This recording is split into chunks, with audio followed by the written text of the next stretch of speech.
Hey everyone, and welcome back to the deep dive. So you guys really wanted to get into the nitty-gritty of the red pill stuff. Yeah. Right. And how it relates to like covert contracts and marriage and how society and history have really shaped all this stuff around masculinity and relationship.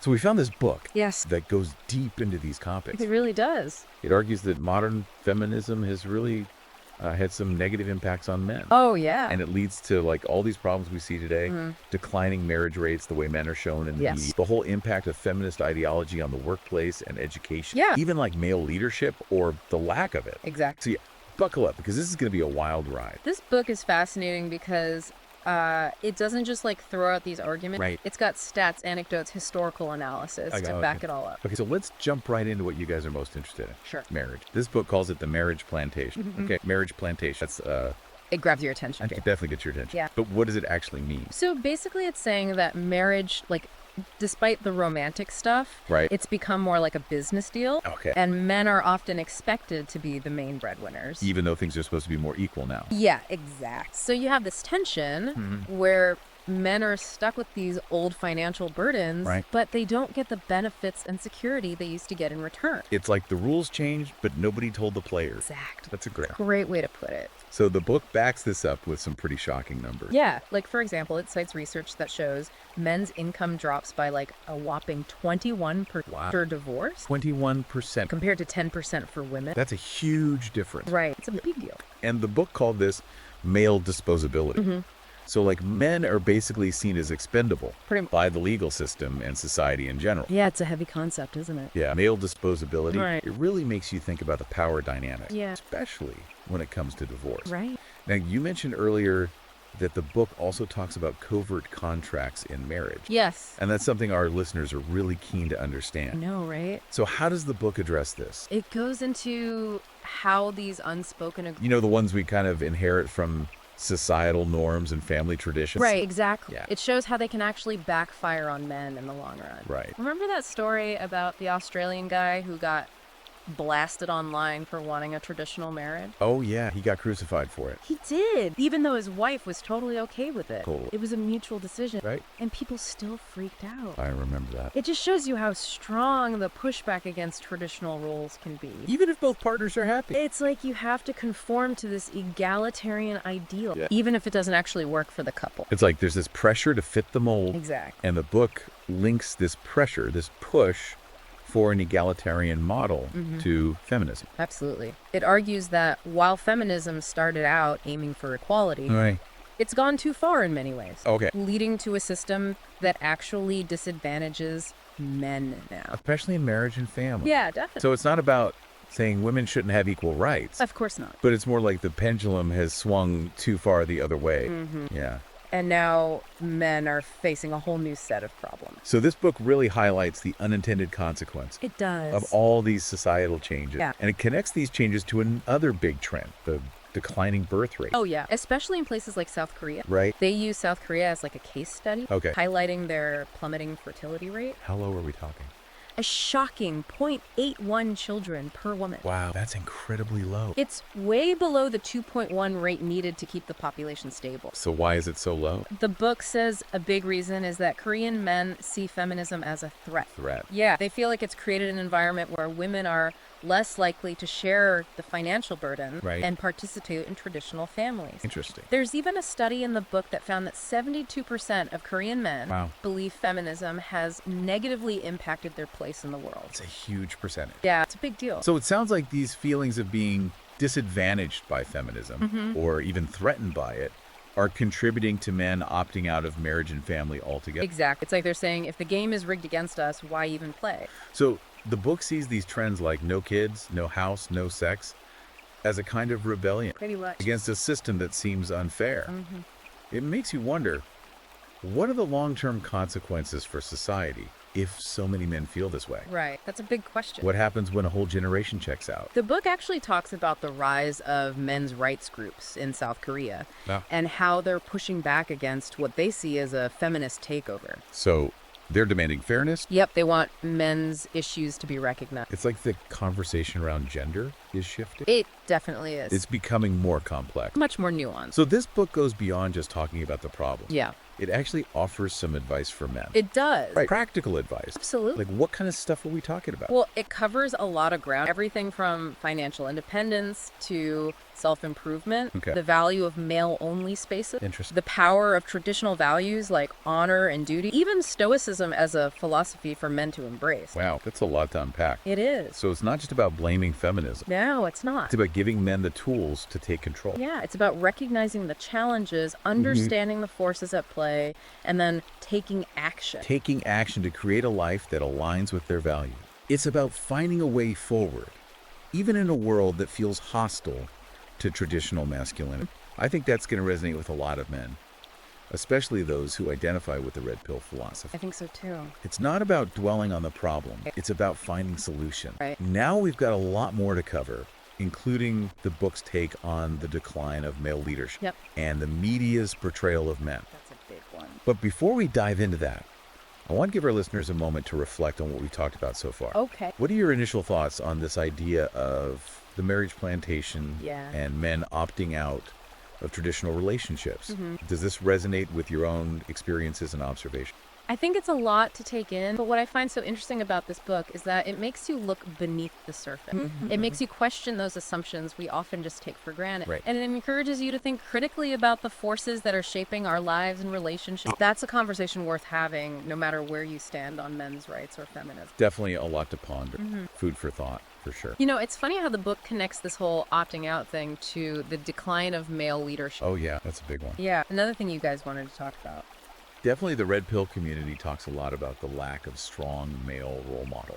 So how does this book tie those two things together? Well, it dives into this idea that men are biologically wired for leadership. Okay. It even says that pushing for gender equality in leadership positions has actually made things worse. Really? So forcing equal representation actually backfired? That's what the book argues. Yeah, it even cites a study from Leadership Quarterly that found that even when men and women are equally qualified, men are more likely to become leaders in groups. Interesting. Like there's something inherent going on. The biological. Right, exactly. So it's not about saying women can't be good leaders. No. It's more about recognizing that maybe there are just some differences in how leadership emerges. Yeah, maybe men and women are just wired differently. That's a really interesting perspective, especially in the context of the red pill philosophy, which is all about strong male leadership. So this book is offering like a biological basis for that argument. Yeah, it's a different angle than we usually hear. Definitely. And then the book goes on to explore how this decline in male leadership, along with the negative way men are portrayed in the media, Oh, yeah. might actually be contributing to the problems men are facing today. Exactly. It's all connected. Speaking of media portrayal, Oh, yeah. that's another area our listeners wanted to dive I into. know it's a big one. And this book goes deep, It does. arguing that the media pushes all these harmful stereotypes about men. Like bumbling dads on TV shows, Yeah. villains in movies. The whole toxic masculinity thing. Everywhere. It's like men are always either incompetent or dangerous. There's no in between. And the book argues that this constant negativity is really taking its toll. It even links this negative portrayal to a pretty crazy statistic. What's that? That male labor force participation has dropped to just 52%. Wow, 52%. That's huge. Yeah, it's a big drop. So the book is saying that the way the media shows men might actually be discouraging them from working. It's like it erodes their self-worth Yeah. and makes them feel less valued in the workplace. Makes them feel like they don't belong. That's a pretty bleak picture. It is. But I know this book isn't all doom and gloom. No, not at all. It offers solutions too, right? Especially for men who are already feeling disillusioned with the way things are. It absolutely does. It's about empowering men to take control and create a better future. Okay, so what does that look like in practice? What kind of advice does the book offer? Well, it talks about a bunch of different strategies like financial independence, minimalism, self-improvement, building strong male friendships, even reclaiming traditional values like honor and duty. That's interesting, especially for the red pill community, Right. which is all about self-improvement and building a strong masculine identity. Exactly. And the book goes deep into these ideas, Oh, okay. offering advice on everything from setting boundaries and getting rid of toxic relationships, to creating a happiness budget and making time for self-care. A happiness budget. What's that? Basically, it's about being intentional with your time and resources, making sure you're doing things that actually make you happy and fulfilled. I like that. Yeah, it's about designing a life you love. Rather than just reacting to everyone else's demand. Exactly. You're in control. That really speaks to the whole taking control idea, which is at the heart of the red pill philosophy. Right. It's about being the master of your own destiny. Now, we've touched on a lot of different things. Yeah. But there's one more I want to make sure we get to. What's that? The book's take on men's health. Oh, yeah, that's a big one. I know that's something you're passionate about. It is. And this book really highlights how often men's health gets overlooked. It even mentions this pretty startling statistic. Men on average live 5 years less than women. 5 years? That's a huge difference. It's a big deal. Why is that? The book argues that it's partly because men are taught to be tough and ignore their problems. Right, like they're not supposed to complain. Exactly, which means they often don't seek help when they need it. It also criticizes the healthcare system for not really addressing men's unique needs. Yeah, there's definitely a stigma around men being vulnerable. Big time. Like admitting they're not feeling well. Like they're not supposed to show weakness. So the book encourages men to challenge that stigma. It does. To prioritize their health and advocate for themselves. To take care of themselves. So it's not just about surviving, it's about thriving. Exactly. It's about living a long, healthy, fulfilling life. And the book gives practical advice on how to do that. It does. From creating a daily routine focused on self-care to getting rid of toxic relationships. Yeah, it's all about taking control and making healthy choices. It's really empowering. It is. This book has so much information and insight. It really does. I feel like we've only scratched the surface. We have. There's so much more to explore. What are your overall thoughts on what we've talked about so far?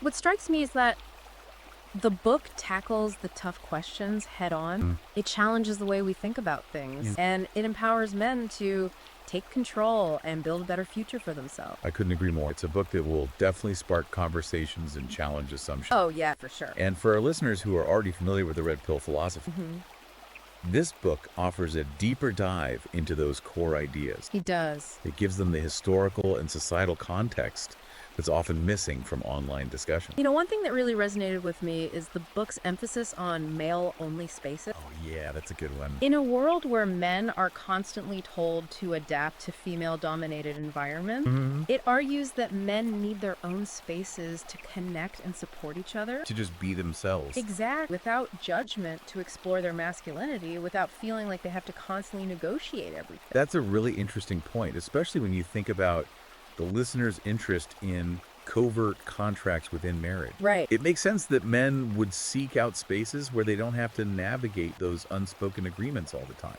If they're always being told to suppress their masculine instinct, it's natural to want a place where you can just be yourself. It's like needing a break. Yeah, a place to recharge. To reconnect with who you are. And build each other up. It really speaks to the whole idea of male camaraderie, brotherhood. It's about having a tribe, a group of guys who understand what you're going through. Yeah, support system. And this book argues that those male-only spaces are crucial for fostering that sense of belonging and shared purpose. I think so too. You know what I really appreciate about this book? What's up? It doesn't just analyze the issue. It gives men practical strategies they can actually use in their own lives. It's not just theory, it's about taking action. Exactly. It's not just about understanding the problem. It's about finding solutions. It's a call to action. It's an invitation to create a better future. For yourself and for other men. And I think that message of empowerment is so important. It is. Especially for men who are feeling lost or marginalized. Right. It's a reminder that they have the power to change things. To shape their own destiny. This whole conversation about male spaces and traditional values makes me think about that whole feminist agenda thing the book talks about. Oh, yeah. How it impacts. Yeah, and especially how it's affected marriage and birth rates. Definitely, the book argues that this whole push for women to put their careers first has contributed to the decline in marriage and kids. Like men don't know what their role is anymore. Exactly. All the old rules are being challenged. It's like the game changed, but nobody got the memo. And that uncertainty, that feeling of being lost, is something you hear a lot in the red pill community. For sure. It's like the book is saying, hey, these feelings are valid. They're not just in your head. It's a reflection of what's happening in society as a whole. And it's interesting because the book doesn't hold back on criticizing feminism. It doesn't. But it also recognizes that The original goals of the movement, like equal rights and opportunities, were important. Of course. It's more about the unintended consequences. Like maybe things went too far. Like the pendulum swung too hard in the other direction. Right. It's not about saying feminism is bad. It's about having an honest conversation about its impact. Both the good and the bad. Yeah, exactly. Especially in today's world where everyone's so quick to take sides. It's about nuance. It is. Recognizing that even good intentions can have negative effects. And I think the book does a good job of presenting both sides of the story. It acknowledges that it's complicated. It really does. One thing I found really interesting was the book's discussion of the role vacuum. Oh, yeah, that's a good one. The idea that feminism dismantled traditional male roles, but didn't offer any clear alternatives. So men are left wondering, what are they supposed to do now? It's like an identity crisis. Totally. If all the old markers of masculinity are gone. What does it even mean to be a man today? Right? That's the big question. And the book offers some possible answers. It does. Encouraging men to find their own path. To redefine masculinity for themselves. So it's not about clinging to the past. No, it's about moving forward. Evolving. Exactly. Taking the best parts of traditional masculinity and adapting them to the world we live in today. That's like evolution, not revolution. I like that. It's about progress while still respecting our roots. Right. And I think that's a message that a lot of men will relate to. Especially those who are trying to figure out how to balance their upbringing with the way things are now. Yeah, it's tough out there. You know, one really practical piece of advice the book gives What's that? is the importance of financial independence. Oh, yeah. Being financially secure. It argues that in a world where men's traditional role as provider is being challenged, financial security is more important than ever. If you're not financially stable, you're always going to be at a disadvantage. In your In relationship. society as a whole. And it ties back to what we were talking about earlier. Overt contract. Exactly. If men don't have financial power, it's harder for them to negotiate those unspoken agreements fairly. Financial independence gives you options. Leverage. You can approach those negotiations from a position of strength It's about taking control, of your own life. which is so important for men who are feeling powerless It's a reminder that they have the power to change things. to build the life they want. Exactly. This has been such an insightful conversation. I've learned so much about the challenges men are facing Me too. and how they're dealing with all these changes. It's a complex landscape out there. It really is. What are your final thoughts on this book? You know, I think it's a really valuable resource for anyone who wants to understand the red pill philosophy. It explains those concepts in a way that makes sense. And it puts them into context. It shows how they fit into the bigger picture of history and society. And it validates the feelings that a lot of red pill guys have. That frustration, that disillusionment. But it also offers solutions. A way forward. It's not just about complaining. It's about taking action. Creating a better future. For yourself and for other men. Exactly. And for anyone who's interested in learning more. I definitely recommend checking out the book. Yeah, you can find it on Amazon Kindle and Google Play Books. It's a really thought-provoking read. It'll definitely challenge your assumptions. And give you a lot to think about. Well, that's all the time we have for today's deep dives into the world of modern masculinity. Thanks for joining us. We hope you found it insightful and empowering. And remember, guys, Keep learning keep growing. and keep striving to be the best version of yourself.